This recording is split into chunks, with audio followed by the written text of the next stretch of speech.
Assalamualaikum warahmatullahi wabarakatuh. Teman-teman yang berbahagia, semoga Anda sehat selalu. Hari ini kita akan membahas tentang gas mulia dan senyawa gas mulia. Apa saja yang akan dibahas? Yang pertama berkaitan dengan bagaimana sejarah ditemukannya gas mulia. Lalu kenapa gas mulia itu stabil? Bagaimana sifat unsur-unsur gas mulia? Dan bagaimana cara membuat senyawa gas mulia? Dan terakhir itu berkaitan dengan kegunaan gas mulia. Oke, sebagai informasi, sebelum video ini sudah saya buat beberapa banyak video berkaitan dengan ikatan kimia. Kalau tadi berkaitan dengan gas mulia, ini juga berhubungan dengan kimia unsur. Oke, selamat menyaksikan videonya. Bagaimana sejarah ditemukannya gas mulia? Kebanyakan zat murni yang ditemukan berupa senyawa, ya. Nah, tentu saja di alam ini kebanyakan kita temukan dalam bentuk campuran, ya. Apa itu campuran, senyawa, unsur dan sebagainya sudah saya buat di video sebelumnya, ya. Jadi kebanyakan zat murni yang ditemukan berupa senyawa, molekul unsur dan logam. Atom yang tidak stabil ini saling berikatan membentuk senyawa. Contoh senyawa ini contoh molekul unsur, ya, yaitu Br2, Cl2, padatan fosfor, belerang dan lain sebagainya, ya.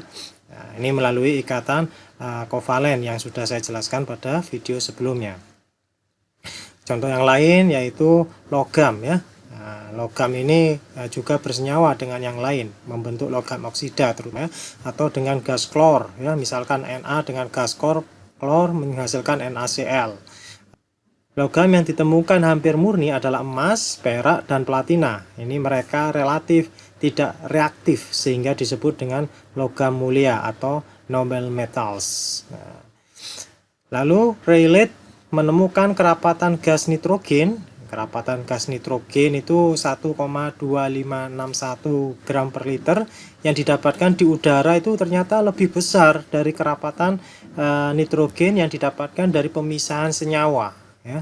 Nah, jadi si Rayleigh ini menemukan bahwasanya di gas nitrogen yang didapatkan dari udara ini mengandung pengotor. Nah, ini belum tahu ini pengotornya bahwasanya itu argon. Rayleigh kerjasama dengan Ramsay mereaksikan gas nitrogen dari udara dengan magnesium pada suhu tinggi menjadi padatan Mg3N2 dan gas sisa yang tidak reaktif. Nah, ini gas sisa selanjutnya dimasukkan ke dalam tabung hampa udara dan dilewatkan muatan listrik bertegangan tinggi sehingga terpancar sinar yang berwarna merah hijau. Gas sisa adalah unsur baru yang disebut dengan argon. Bahasa Yunaninya yaitu argos yang berarti malas, ya. Nah, ini setelah dipisahkan jadi gas diketahui bahwasanya itu adalah gas argon, ya, yang oleh Ramsay disebut dengan gas argon, ya, yang berarti malas. Lalu Ramsay pada tahun 1895 Ramsay dan Clive ini bekerja mandiri menemukan gas helium. Berasal dari kata Yunani juga helios, artinya sun atau matahari, karena helium ini merupakan komponen utama matahari. Ini adalah golongan mulia mulai dari helium, neon, argon, krypton, xenon, dan radon, ya. Jadi setelah tahun 1895 ini Ramsay menemukan gas neon, yang berarti baru, krypton dari bahasa kryptos tersembunyi dan xenon asing, ya. Melalui apa? Destilasi fraksinasi udara yang dicairkan, ya. Jadi destilasi bertingkat. Nah, jadi yang paling berjasa menemukan gas mulia ini adalah Ramsay, ya, karena hampir semua gas mulia itu ditemukan oleh Ramsay, ya. Nah, lalu radon ini ditemukan sebagai gas hasil peluruhan radium, karena radon ini termasuk zat radioaktif. Oke, lalu pertanyaan selanjutnya, kenapa gas mulia itu stabil? Gas mulia merupakan gas monoatomik, ya, gas monoatomik yang stabil, tidak mudah bereaksi. Monoatomik itu dia itu sendirian, ya, tidak berikatan dengan yang lain. Tidak berwarna, tidak berasa dan tidak berbau. Nah, kenapa gas mulia ini stabil? Alasan yang pertama yaitu energi ionisasinya besar. Oke, kita lihat energi ionisasi dari gas mulia itu besar ya. Nah, sekian ya energi ionisasinya. Artinya apa? Sulit melepaskan elektron. Jadi dia sulit melepaskan elektron menjadi ion positif. Dia sulit ya. Karena energi ionisasi adalah energi yang dibutuhkan oleh suatu atom dalam keadaan gas untuk melepaskan elektron. Energi ionisasi yang tinggi mengakibatkan dia sulit melepaskan elektron. Artinya tidak reaktif ya. Yang kedua yaitu afinitas elektronnya itu lebih dari 0. Nah, lebih dari 0 atau sama dengan 0. Artinya apa? Dia sulit menerima elektron ya. Afinitas elektron kalau nilainya itu positif, nah, dia endoterm, dia sulit menerima elektron ya. Endoterm ini butuh energi untuk menerima elektron. Beda dengan golongan dari halogen. Halogen itu afinitas elektronnya itu tinggi ya. Maksudnya minusnya itu tinggi, besar. Harga minusnya itu besar ya. Jadi dia exotherm. Dia melepaskan energi. Melepaskan energi untuk menambah elektron. Jadi makin minus ya, makin minus, apalagi minusnya besar, berarti dia makin mudah menambah elektron ya, sehingga menjadi ion negatif. Nah, ini beda dengan golongan dari gas mulia. Oke, sebagian nilai dari elektronegativitasnya itu tidak ditemukan. Nah, bahkan banyak buku itu yang tidak menuliskan ya harga elektronegativitas dari gas mulia ya. Banyak buku yang saya temukan itu tidak menuliskan elektronegativitas gas mulia ya. Kenapa? Karena gas mulia tidak bersaing mendapatkan elektron, tidak berikatan dengan atom yang lain. Nah, seperti itu. Lalu kenapa ini kok ada? Ternyata pada penelitian selanjutnya dengan berkembangnya zaman, ini gas mulia ternyata bisa dipaksa untuk berikatan dengan atom yang lain sehingga elektronegativitasnya bisa dicari, terutama xenon dan kripton. Alasan selanjutnya elektron valensi ya. Elektron valensi ini elektron terluar penuh ya. Baik itu ini helium duplet dia ya, 1s2, yang lain itu oktet. 8 elektron ya, mulai dari neon sampai dengan radon ini 8 elektron. Nah, ini alasan yang paling utama sehingga dari sini Kossel, Lewis dan Langmuir itu menjelaskan hubungan kestabilan gas mulia dengan konfigurasi elektron. Nah, ini memunculkan nanti aturan oktet ya. Berkaitan dengan aturan oktet nanti saya buatkan video lagi ya untuk memudahkan Anda. Oke, sifat-sifat unsur dari gas mulia. Kita lihat dari sifat ini, sifat fisikanya, jari-jari sebagaimana pelajaran tentang tabel periodik dan sifat keperiodikan unsur makin ke bawah ya. Helium sampai ke radon kan ini makin ke bawah ya. Dalam susunan tabel periodik ini jari-jarinya makin besar. Begitupun dengan kerapatan elektron ataupun titik didih dan titik lelehnya ini juga makin besar. Perbedaan titik didih, ini perbedaannya antar helium, neon, ini perbedaannya lumayan tinggi ya, sehingga memungkinkan gas-gas mulia di udara itu dapat dipisahkan dengan destilasi fraksinasi udara yang dicairkan. Destilasi fraksinasi ini destilasi bertingkat ya. Udara ini yang banyak mengandung oksigen, nitrogen dan sedikit mengandung argon ini dapat dipisahkan ya, dapat dipisahkan berdasarkan titik didihnya. Di perbedaan titik didih ini bisa memisahkan gas-gas yang berada di udara. Nah, ini yang paling sedikit ini argon kalau yang di udara ini ya. Pada tekanan normal semua gas itu dapat dipadatkan kecuali helium. Nah, kecuali helium itu tidak dapat dipadatkan pada tekanan normal. Gas helium itu baru bisa dipadatkan pada tekanan yang tinggi, yaitu di atas 25 atm. Kalau ini kristal atomik argon. Jadi ada berbagai macam kristal. Ini kristal atomik karena susunan kristalnya yaitu atom-atom dari argon itu sendiri. Helium menunjukkan sifat superfluida. Helium itu menunjukkan sifat superfluida dan juga superkonduktor. Kalau superfluida ini tanpa viskositas. Superkonduktor yaitu zat yang memiliki daya hantar listrik tanpa hambatan dan menolak medan magnet. Nah, daya hantar listrik helium itu pada 4 Kelvin itu 800 kali lebih cepat dibandingkan kawat tembaga. Wow, luar biasa ini helium ya. Nah, jadi daya hantar listriknya ini sangat cepat.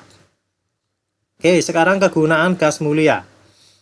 Gas mulia banyak dipakai sebagai gas pengisi lampu pijar. Nah, lampu pijar dan neon. Hampir semua gas mulia berwarna terang jika loncatan bunga api listrik dilewatkan ke dalam tabung berisi gas mulia. Neon, ini warna-warnanya, ini warna helium seperti ini, neon, warnanya merah ya, argon, lalu krypton warnanya seperti ini, xenon juga seperti ini ya. Karena tabung yang berisi gas mulia menghasilkan cahaya yang berwarna terang, jadi warnanya terang, jika dilewatkan loncatan bunga api listrik, maka gas mulia ini banyak digunakan dalam alat penerang ya.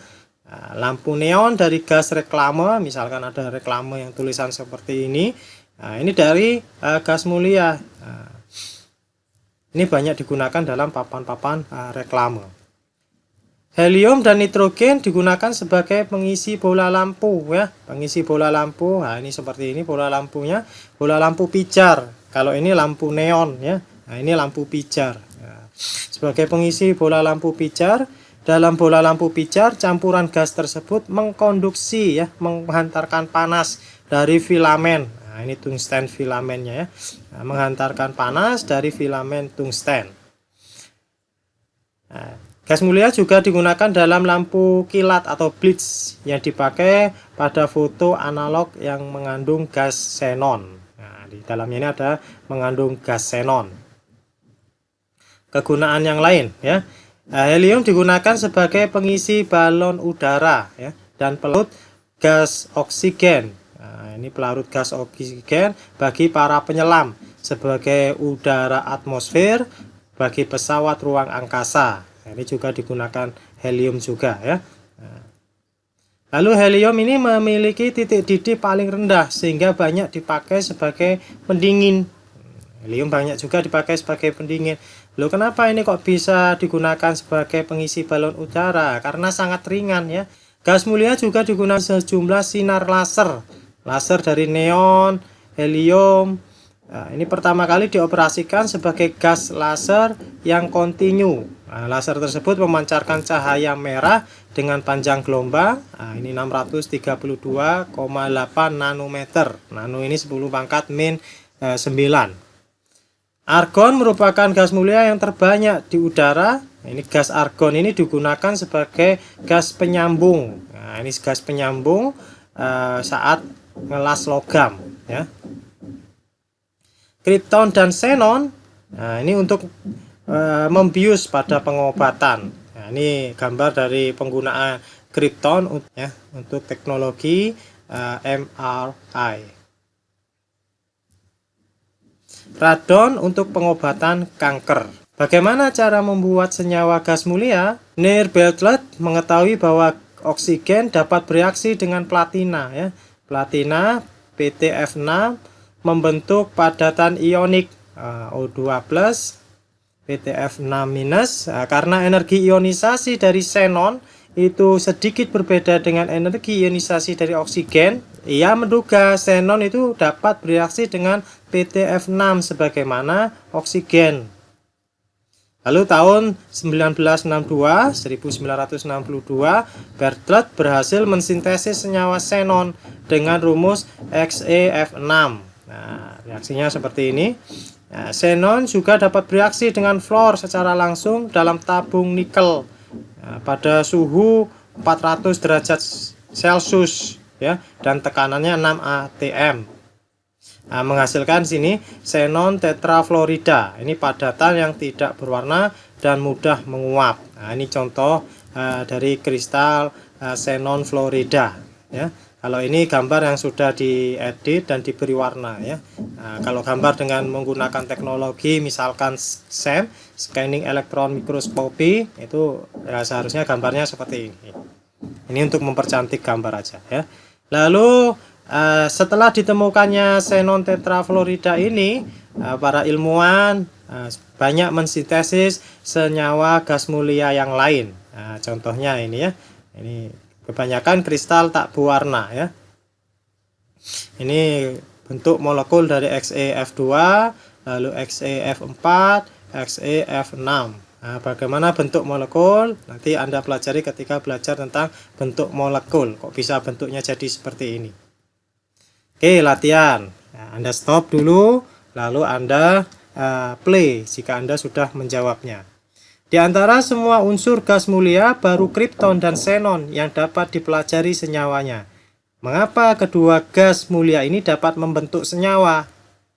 Oke, kira-kira kenapa? Oke, saya anggap Anda sudah menjawabnya.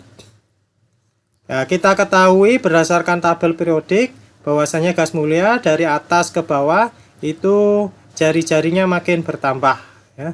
Nah, karena jumlah elektronnya makin banyak, daya tarik intinya ini makin sedikit, sehingga jari-jari atom gas Xe dan Kr itu besar ya. Nah, seperti ini dalam pikometer, 88 pikometer dan 108 pikometer ya. Akibatnya gaya tarik inti terhadap elektron valensi lebih kecil, sehingga atom-atom gas mulia seperti Xe, Kr itu lebih mudah melepas elektron dibandingkan dengan gas mulia yang lain ya. Kalau dibandingkan dengan unsur yang lain, tentu dia paling sulit melepaskan elektron ya. Nah, kalau dibandingkan dengan gas mulia yang lain, Xe dan Kr ini dia lebih mudah melepas elektron. Artinya apa? Energi ionisasinya rendah, dia bisa melepaskan elektron ya. Sehingga lebih reaktif dibandingkan gas mulia yang lain. Misalkan ada pertanyaan, loh, kan yang paling besar jari-jarinya kan radon, kenapa radon ini kok ya mudah dipelajari? Nah, alasannya ini ya, radon dengan jari-jari paling besar juga dapat bereaksi dengan oksigen atau fluor, tetapi radon merupakan unsur radioaktif, menjadikan senyawa yang terbentuk ini sukar dipelajari. Oke, XeFN. Nah, saya tuliskan N ini karena indeksnya ini bisa 2, 4 ataupun 6 ya. Jika direaksikan dengan air akan terbentuk senyawa xenon yang lain. Oke, misalkan xenon F2 ini ditambah dengan 2H2O, reaksinya ini. Xenon F4 reaksinya seperti ini. Lalu xenon F6 dengan H2O menghasilkan ini ya. Nah, jadi di sini banyak xenon trioksida ya. Nah, ini merupakan padatan berwarna putih ya dan eksplosif, mudah meledak. Tetapi jika dilarutkan dalam air, sifat eksplosifnya ini akan hilang. Nah, terbentuk senyawa H2XeO4 ya, yang bersifat oksidator kuat. Oke, demikian video tentang gas mulia. Semoga Anda makin paham. Terima kasih. Jika bermanfaat, silakan subscribe, like, dan share. Assalamualaikum.